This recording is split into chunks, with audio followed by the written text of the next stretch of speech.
TGT mathematics का book जो हमारे चैनल द्वारा दी गई है उसका सॉल्यूशन, यानी कि मैंने 15 पेज का सॉल्यूशन पहले करा दिया है। तो कुछ लोगों की डिमांड थी कि सॉल्यूशन कराया जाए और उसमें वर्जन की प्रॉब्लम चल रही है। ठीक है, कुछ का हिंदी है, कुछ का इंग्लिश है। तो उसी क्रम में पेज नंबर 16 से 16 पे क्वेश्चन नंबर 38 हमारा है। APGPHP वाला टॉपिक चल रहा है। इसमें दिया है sum of the nth term of AP,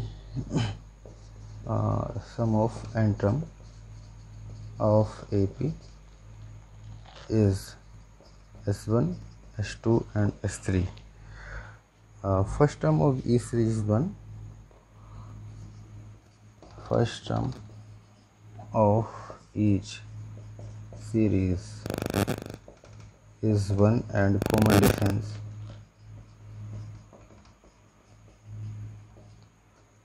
is 1, 2 and 3. Then proof करो S1 प्लस S3 का 2/2 ये हमें लाना। तो हिंदी में अगर वर्जन करते हैं तो क्या किसी श्रेणी के n पदों के योग sum of the nth term of 3 AP series यानी कि किन्हीं 3 AP सीरीज, AP को यानी कि समांतर श्रेणी के योग S1, S2, S3 हैं तथा प्रत्येक का प्रथम पद 1 है, प्रत्येक का प्रथम पद 1 है और उनके सार्वंतर क्रम से 1, 2 एवं 3 सिद्ध करो। S1 plus S3 equal to 2S2 exam में आया हो क्वेश्चन से। तो S1 के लिए n/2 2a plus n-1 into D सम की बात कर रहे हैं, यानी कि सम ये होना चाहिए जहाँ पर a इक्वल टू प्रथम पद तो सभी का एक ही है और S1 के लिए d का मान हो जाएगा 1। ठीक है, तो S1 इक्वल टू होगा n/2 2 a का मान 1 प्लस n-1 इंटू डी का मान भी 1, यानी कि ये होगा n/2 2 प्लस n-1। तो S1 equal to n/2 n+1। Question number first. S2 के लिए फॉर्मूला वही रहेगा n/2 2a plus n-1 into D. यहाँ पे a का मान 1 ही है एंड डी का मान हो जाएगा 2। S2 के लिए डी का मान 2, तो S2 equal to n/2 2 into 1 plus n-1 into 2, यानी कि n/2 2 प्लस 2n-2 2 से 2 कैंसिल हुआ, n/2 इंटू 2n ये कैंसिल हुआ n²। S2 equal to n², ये S2 आ गया। Question number 2। फिर लेते हैं S3 के लिए। S3 फॉर्मूला वही है n/2 2a plus n-1 into D, यानी a का मान 1 ही है पर d का मान 3 हो जाएगा। S3 equal to n/2 2 into 1 plus n-1 into 3। S3 equal to n/2 2 plus 3n-3 n/2 3n-1। ठीक है, S1 S2 S3 यहाँ पे हमारी 3 इक्वेशंस आ गई हैं। अब इसमें एडिंग करना है S1 प्लस S3। ठीक है, जो टर्म्स है जो सॉल्यूशन लेना है तो डायरेक्ट भी कुछ लोग याद कर लेंगे, है ना। जैसे कि S1 का मान है n/2 n+1, S3 का मान है n/2 3n-1 n2, S2 का मान है n²। बोथ साइड्स यहाँ पे इक्वल होनी चाहिए, यानी कि LHS बराबर RHS आ जाना चाहिए। ठीक है, तब ये सेटिस्फाई होगा। मल्टीप्लाई सॉल्विंग करते हैं। यहाँ पे हमने n/2 कॉमन लिया, n+1 प्लस 3n-1 और यहाँ से 1 से 1 कैंसिल हो गया, n/2 ये हो गया 4n इक्वल टू 2n², ये कैंसिल होगा n into 2n 2n² equal to 2n², यानी LHS equal to RHS satisfy कर रहा है। S1 plus S3 equal to 2S2। ठीक है, तो इस तरह का क्वेश्चन आता रहा है। बहुत बढ़िया क्वेश्चन था। 3 इसमें अलग अलग AP सीरीज थी और उनके पद के योग S1 S2 S3 से। ऐसा ही अगला क्वेश्चन है 38 और 39 इन एन ए पी। एक ए पी सीरीज है, इंग्लिश वर्जन तो बुक्स में लिखा है एक ए पी यानी कि समांतर श्रेणी में sum of the n two n n three n इनके n two n n three n पदों के योग एन बे ऐसे लिख सकते हैं एन बे टू एन बे एंड थ्री एन बे पदों के योग क्रम से S1 S2 एंड S3 हैं। प्रूव करो S3 equal to 3 S2 minus S1, ये हमको प्रूविंग करना। ठीक है, एन बे टू एन बे एंड थ्री एन बे पदों के योग S1 S2 S3 हैं, यानी कि ए एंड डी यहाँ पे कॉमन रहे होंगे, सीरीज एक ही है। ठीक है, तो एन बे पद का योग यानी कि S1 जो है एन बे पद का है n by two A plus N minus one into d, क्योंकि सीरीज एक ही है, यहाँ पे एक ही ए बी है। पिछला क्वेश्चन था उसमें 3 ए बी था, S2 है तो ये है 2n बे पद, यानी n की जगह 2n कर देंगे, ए एंड डी वही रहेगा 2a plus 2n minus one into d and S3 equal to हो गया 3n by two 2a plus 3n minus one into d. S1 S2 S3 आ चुका है, तो यहाँ पे इसमें वैल्यू ड्रा करेंगे। S3 equal to 3 S2 minus का S1, S3 का मान है 3n by two 2a plus 3n minus one into D equal to 3। S2 का मान हम पुट कर सकते हैं 2n by two 2a plus 2n minus one into D minus S1 का है n by two 2a plus n minus one into D. ठीक है, यहाँ से मैं n बाई टू कॉमन निकाल लेता हूँ, 3n बाई टू हो जाएगा 2a plus 2n minus one into D minus 2a plus n minus one into D गया 3n by two 2a plus 3n minus one into D. 3n by to से 3n by to cancel हो गया, 2a plus 3n minus one into D, यानी कि both side equal होनी चाहिए क्योंकि यहाँ पे प्रूविंग करना है। मल्टीप्लाइंग लेंगे, यहाँ पे होगा 4a plus 2 into 2n minus one into D minus का 2a minus n minus one into D. तो यहाँ से 4a माइनस 2a यानी कि 2a हो जाएगा प्लस डी वाला पोर्शन ले लेते हैं, तो ये हो जाएगा 4n minus 2 minus n plus 1 और 2a plus 3n minus one into d, 2a से 2a cancel, 3n minus one into D equal to d और ये हो जाएगा 3n माइनस वन। वो साइड इक्वल है, यानी कि LHS इक्वल टू RHS है। इसका मतलब यही टर्म्स है ना, S3 इक्वल टू 3 ब्रैकेट में S2 माइनस S1। बहुत बढ़िया क्वेश्चन है, ठीक है। और ये क्वेश्चन सब आए हुए क्वेश्चन है क्योंकि हमारी बुक्स में बहुत बढ़िया बढ़िया क्वेश्चन रखे गए हैं जो आप लोग जानते ही हैं, क्योंकि बेकार के फालतू के क्वेश्चंस नहीं रखे गए हैं। अगला क्वेश्चन है क्वेश्चन नंबर 40, ये पेज नंबर 17 पे है। और क्वेश्चन नंबर 40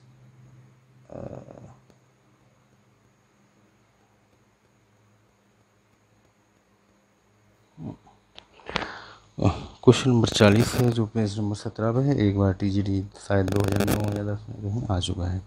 इसमें दिया है ABCD एंड E AP में है, AB यानी कि समांतर श्रेणी में है, तो E माइनस C इस किसके इक्वल होगा?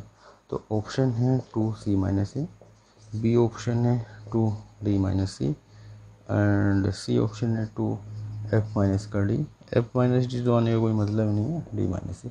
तो आंसर इसका आता है 2D माइनस C। मैं डायरेक्टली भी बता चुका हूँ पहले भी कि आंसर यही आएगा इसका, परंतु होगा कैसे देखिएगा। ये terms ABCD and E AP में है, तो इनका कॉमन डिफरेंस इक्वल होगा B minus A equal to C minus B equal to D minus C equal to E minus D, यानी कि उनका सार्वंतर बराबर होगा। दोनों पदों का अंतर को सार्वंतर कहते हैं। हमको चाहिएगा कितना? E minus C, E and C का यहाँ पे कॉम्बिनेशन कहीं मिल जाए। अगर मैं इन दो पदों को इक्वल लेता हूँ, B minus A equal to C minus B and D minus C equal to E minus D, तो यहाँ पे हो जाएगा 2B equal to A plus C, यानी कि B equal to A plus C by 2। इससे कोई फ़ायदा नहीं हुआ है। यह वाला टर्म्स अगर हम ले लें तो ये हुआ 2D equal to E plus C हो जाएगा, ठीक है। 2D ई प्लस सी, हमको चाहिए ई माइनस सी, तो ई प्लस सी था, माइनस सी कर देते हैं, तो यहाँ पे रह जाएगा ई, ठीक है। E equal to 2D minus C, हमें चाहिए ई माइनस सी, तो नेक्स्ट लाइन में अगर सी और सब्ट्रैक्टिंग कर दें ई माइनस सी आ जाएगा। अगर 2D माइनस 2C equal to E minus C, तो यहाँ पे 2 में कॉमन लेता हूँ, D minus C equal to E minus C, यानी E minus C equal to 2D minus C, ठीक है। तो ये इस तरह से हो पाता है, क्योंकि डायरेक्टली अगर करने का प्रयास करेंगे हो सकता है कि पहले नहीं किया गया तो प्रॉब्लम्स हो सकती है, ठीक है। तो ये आया हुआ क्वेश्चन है और बहुत बढ़िया। क्वेश्चन नंबर 41 है, A B C A P में है। ए बी सी किस में है? ए पी यानी कि समांतर श्रेणी में, समांतर श्रेणी में है। तो बताना है कि A upon B C, 1 upon C and 2 upon B किस में होंगे।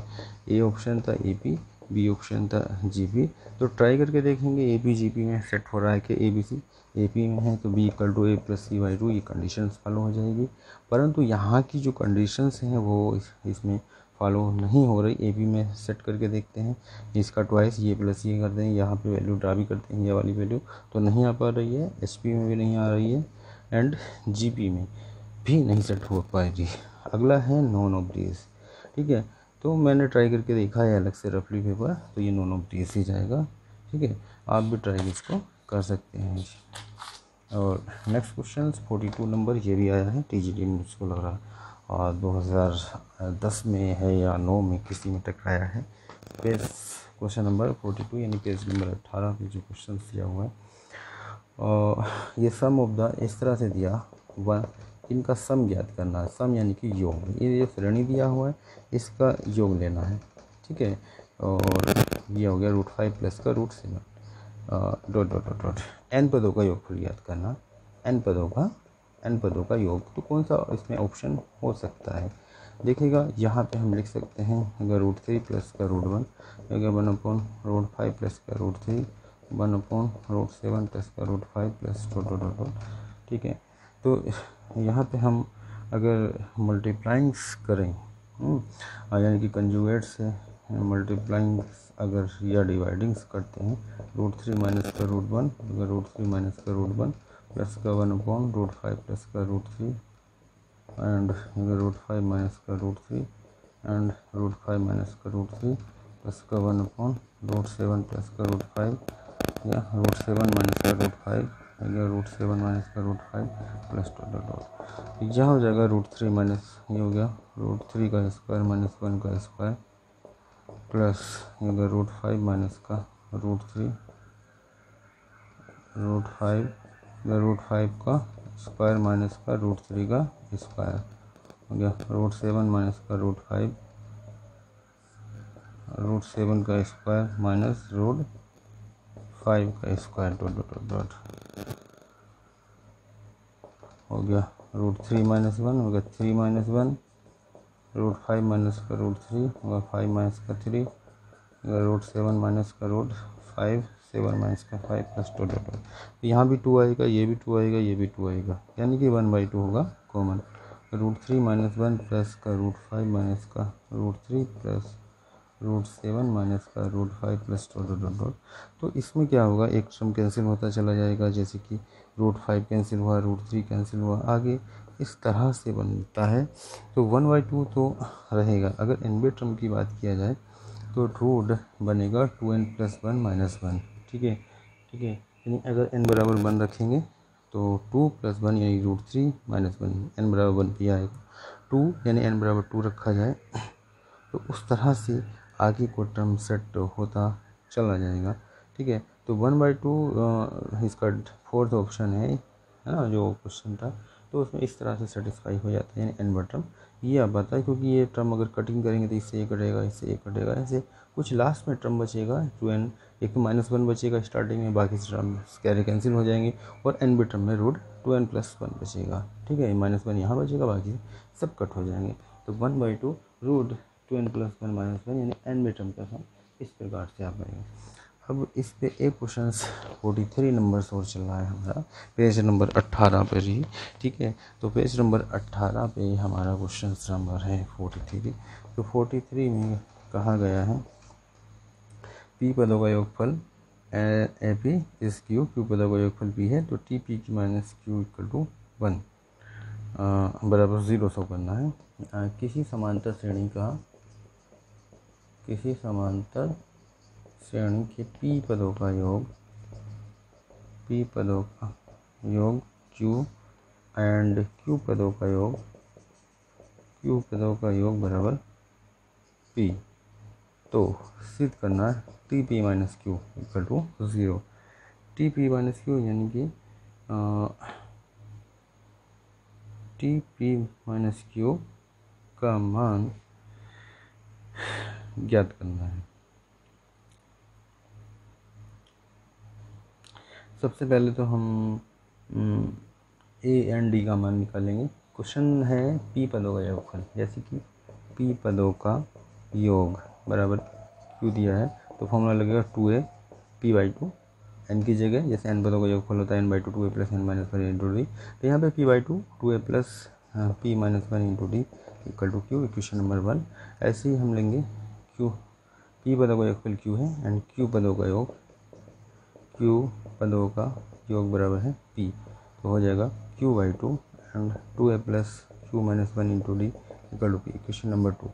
इसको कट करने के लिए जैसे यहाँ पे p बाई 2 है, यहाँ पे q बाई 2 है, इसको मल्टीप्लाइंग q से करेंगे p q बाई 2 और इसको मल्टीप्लाइंग p से करेंगे एंड सब्ट्रैक्टिंग कर देते हैं, यानी दोनों समीकरणों को एक साथ घटा देंगे। जैसे कि पहली वाली हो जाएगी p q by 2 and 2a plus p minus 1 into D equal to Q square, यहाँ पे हो जाएगा p q by 2 and 2a plus q minus 1 into D equal to p square. Subtracting करेंगे यानी घटाना, माइनस माइनस सब्ट्रैक्टिंग, ये term cancel हो जाएगा and P Q by 2 is a common parts and p minus 1 into D minus का q minus 1 into D equal to Q square minus का p square. ठीक है, तो यहाँ से हमको a एंड d के टर्म्स मिलना शुरू हो जाएंगे। ठीक है, जैसे कि ये हो गया P Q by 2 p minus 1 minus का q plus 1 into D equal to Q square minus P square, 1 से 1 कैंसिल हुआ, P Q by 2 and P minus का Q equal to minus common लेंगे पी स्क्वायर माइनस का Q square and P Q by 2 P minus का Q equal to minus P minus का Q and P plus का Q, इससे term cancel हो जाएगा and D भी चल रहा है एंड ये डी, तो डी इक्वल टू हो जाएगा हमारा डी इक्वल टू माइनस का 2 P plus Q upon P Q. ठीक है, डी का मान आ गया, डी का मान आ गया, ए का मान भी निकाल सकते हैं। पी बाबत क्यू था समीकरण नंबर 1 है, समीकरण नंबर 1 जो होती है हमारी A plus P minus 1 into D equal to Q था, इक्वेशन नंबर फर्स्ट, उसको मैंने भले ही मल्टीप्लाई किया था पर तो यही था। डी का मान यहाँ पे हम रख सकते हैं, तो ए का मान निकालें, A plus P minus 1, D की वैल्यू यहाँ पर पुट करेंगे माइनस का 2 P plus Q upon P Q equal to Q, तो ए इक्वल टू हो जाएगा क्यू माइनस का 2 पी माइनस का 1 P plus Q upon P Q. इसको थोड़ा सा सोल्विंग करेंगे तो यहाँ पे ए का मान आ जाएगा। अब बात आता है ए आ गया एंड डी आ गया, टी पी माइनस क्यू यानी कि पी माइनस क्यू का पद, पी माइनस का क्यू बा पद, तो इसको कहेंगे टी पी माइनस क्यू यानी A plus P minus T N होता है एन बा पद, A plus N minus 1 into D, तो माइनस 1 इंटू डी, ए का मान रख देंगे क्यू माइनस का 2 पी माइनस का 1 पी प्लस का Q upon P Q plus P minus का क्यू माइनस 1 एंड डी का मान है माइनस का 2 P plus Q upon P Q. तो यहाँ पे बस सोल्विंग करना है और पी क्यू एलसीएम ले लेंगे, कटने के बाद ये आ जाएगा 0। ठीक है, कि 0 ही इसका आंसर आना है और इसी तरह से ये सॉल्व हो पाएगा। इसी तरह में इसका एक क्वेश्चन और है 44 number, if S P equal to S Q यानी कि पी पदों का योगफल क्यू पदों के बराबर है। ठीक है, जहाँ and S P plus Q equal to 0 show करना है, S P plus Q equal to 0, तो याद भी कर सकते हैं आसानी से, यानी कि पी पदों का योगफल समांतर श्रेणी में पी पदों का योगफल बराबर क्यू पदों का योगफल, तो पी प्लस क्यू पदों का योगफल ऐसा हो सकता है किसी समांतर श्रेणी में p पदों का योग बराबर q पदों का योग, तो p प्लस q पदों का योग 0 होगा। ठीक है, सोल्विंग करेंगे थोड़ा सा लेंथी हो जाएगा। p पदों का योगफल निकालेंगे, p पदों का योगफल sp बराबर sq, तो वहाँ से a एंड d में कुछ रिलेशन बनेगा। जैसे कि मैं रख देता हूँ sp equal to sq, sp यानी कि p/2 and 2a plus p minus 1 into D equal to यहाँ पे होगा q/2 and 2a plus p minus 1 into D. इसको सेपरेटिंग कर लें, यानी a का मान d के टर्मों में निकाल सकते हैं। ठीक है, जैसे कि ये अंदर मल्टीप्लाइंग कर देंगे 2a pa plus p minus 1 into d/2 equal to qa plus का q/2 p minus 1 into D. तो यहाँ पे हम क्या करेंगे, a एंड d एक साथ कर लेंगे, pa माइनस का qa equal to q/2 and p minus 1 into D. यहाँ पे q/2 रहा तो q रहा होगा। ठीक है, q/2 and q minus 1 into D minus का p माइनस 1 इंटू d/2। तो यहाँ से सपोज मैं a निकाल लेता हूँ। ठीक है, तो कुछ ये d/2 कॉमन हो जाएगा एंड q माइनस का 1 माइनस का p माइनस का 1, इस तरह से वैल्यूस आ जाएगा a के टर्म में। अब बात आती है कुछ टर्म्स थोड़ा बहुत आगे पीछे कॉमन होगा, यहाँ से कुछ कटेगा एंड p प्लस q पदों का योगफल लेंगे sp प्लस का q equal to p plus q/2 and 2a plus p plus q minus 1 into D. तो यहाँ पे हम a का मान ट्राई कर सकते हैं या फिर d का मान जो भी आएगा। ठीक है, a का मान d के टर्म में रख दो, a का ही मान रख दो d के टर्म में, और यहाँ पे a की जगह वैल्यू पुट कर दें। जैसे कि a इक्वल टू निकाल सकते हैं, या 2 इधर ले आओ, 2a इक्वल टू, या पूरा 2a रख दिया जाएगा d/p माइनस का q, और ये हो जाएगा q² माइनस का q माइनस का p² प्लस p।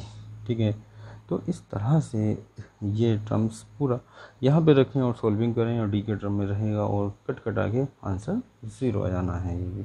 ठीक है, हो सकता है यहाँ पे जैसे p माइनस क्यू है, ये माइनस का p² माइनस q², वहाँ पे सॉल्विंग कर लें, p माइनस क्यू कॉमन ले लें और ये नीचे कट हो जाएगा, थोड़ा आसान हो जाएगा। इसको ले जाके वहाँ पे पुट कर देंगे तो ये वाली वैल्यू आसानी से 0 हो जाएगी।